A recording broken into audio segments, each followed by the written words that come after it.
Hello and welcome to this special Davos interview. I have with me Elizabeth Littlefield, the CEO and President of Overseas Private Investment Corporation, or OPIC, and we're going to try and understand from her how a government-backed organization looks at investment opportunities across the world in this economic environment. Ms. Littlefield, thank you so much for joining us. Thank you very much. I'd like to start with a slightly broader question on what you're picking up from the people that you meet here in Davos regarding your outlook on the global economy and, of course, the U.S. economy as well.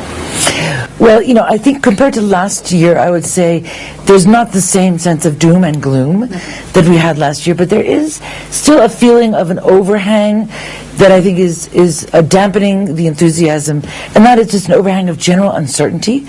Businesses have a lot of cash on hand, and they're looking to invest, and their balance sheets look quite good. But with the debt ceiling questions out there, and with Europe still not resolved, and the emerging markets, the BRICS, still growing pretty slowly, I think there's a lot of uncertainty that is a real dampener for investor enthusiasm. All right. I wonder how that uncertainty plays into your investment strategy, because your investment strategy is very different from how other investors would look at opportunities in an uncertain environment like this. Can you talk to us a little bit about that? Yeah, thank you. Well, as the U.S. government's development finance institution, our mandate is actually to help channel private capital into emerging markets to support sustainable economic development into those countries. And as such, in a way, we're counter-cyclical, because we will only do business that the commercial markets won't do. So when the commercial banks pull out and go home, as many of them are doing in Europe and elsewhere, that leaves markets throughout the emerging markets that are unbanked. So the demand for services from an organization like OPIC, go up when banks are pulling out.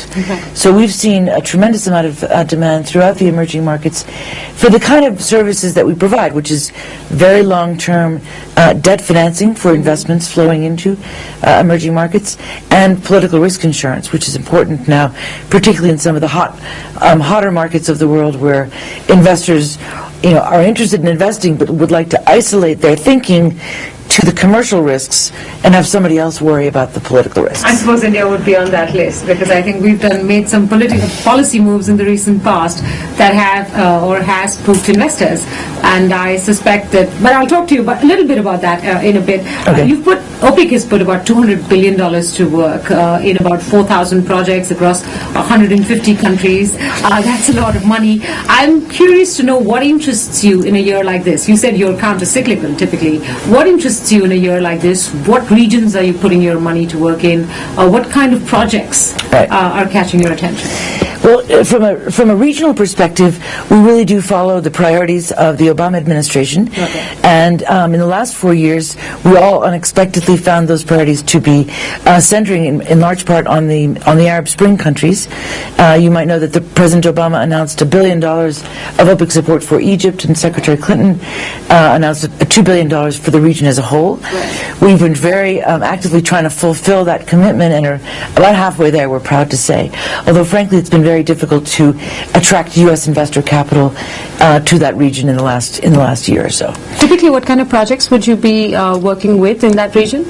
Everything from tourism, hotel projects, to infrastructure projects, whether they be gas or toll roads, in renewable energy, which I'll come to in a moment, microfinance, agriculture projects, low-cost housing projects, a really wide range. Our projects range from $1 million to $250 million and even more.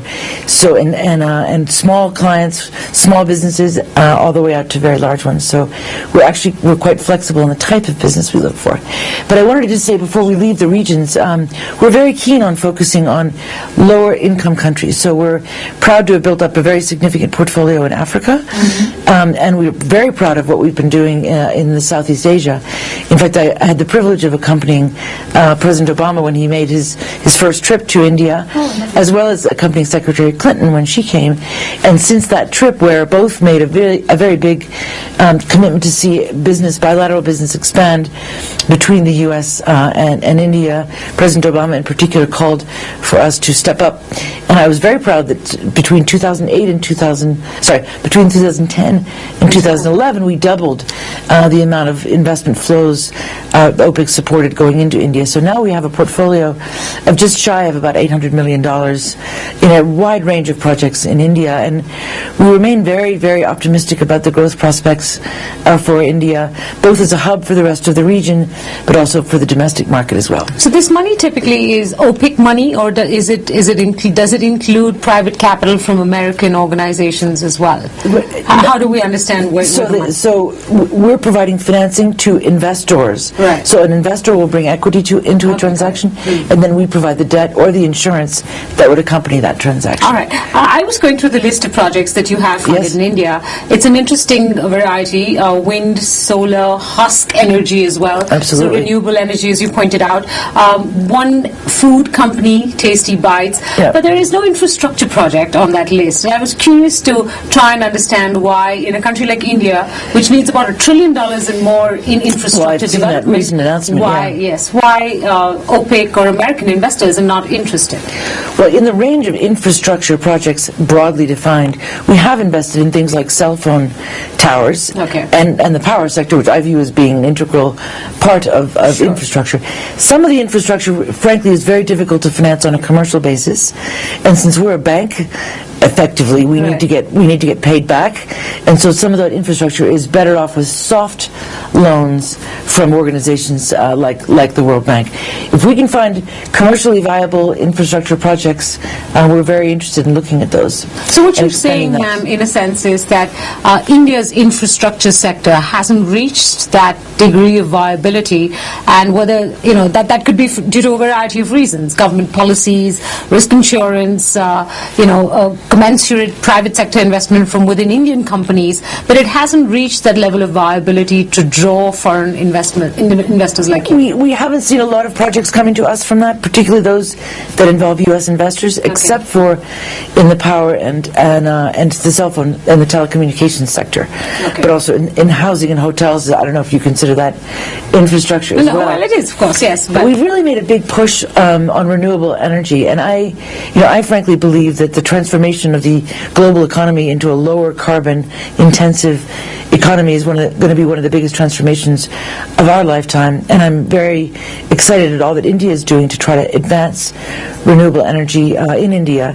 So we've been proud to support the sector there, and frankly, I think going ahead, given the tremendous power needs that India has, we're very excited about the prospects of additional investments in other sectors besides solar, where we've really concentrated. So I just hope that we can continue to work with the Indian government and the state governments to make sure that the legal frameworks are in place that make banking, the solar and wind power purchase agreements as viable as possible for international finance. Could you explain to me what you mean by legal frameworks? I'm trying to understand, India needs $1 trillion and more for infrastructure, and yet we haven't been able to draw that we need to draw. So I'm trying to understand, what is it that isn't enough in terms of legal infrastructure or policy environment that needs to be changed so that we can draw the kind of investments that we need? Right. Yes. So from a general perspective, clearly great strides have been made and will continue to be made, and we're excited about the liberalizing of the retail sector, the insurance sector, and the pension sector, and see there may be investment opportunities for our clients in those sectors that have been recently liberalized as well. So that's a great step in the right direction. But getting down to the nittier and grittier, I think sometimes more can be done to make laws more predictable, to make procedures within various government ministries more timely, more predictable as well, and to make it easier to navigate the system and get permits and get licenses and get approvals. That can still be a very daunting process for some investors. Now, specifically when I mentioned the power sector, some of the power purchase agreements between the Indian government or governments and the state governments can be structured in a way that it makes international bankers a little uneasy as to whether or not, for example, problems will be submitted to international arbitration, for example. So there's certain terms that aren't conforming with what most international investors would expect from such a power purchase agreement. All right, thank you so much. I really appreciate you spending the time speaking with us and giving us your view of India and investment opportunities across the world. Well, thank you very much for your time. I appreciate it. Thank you very much.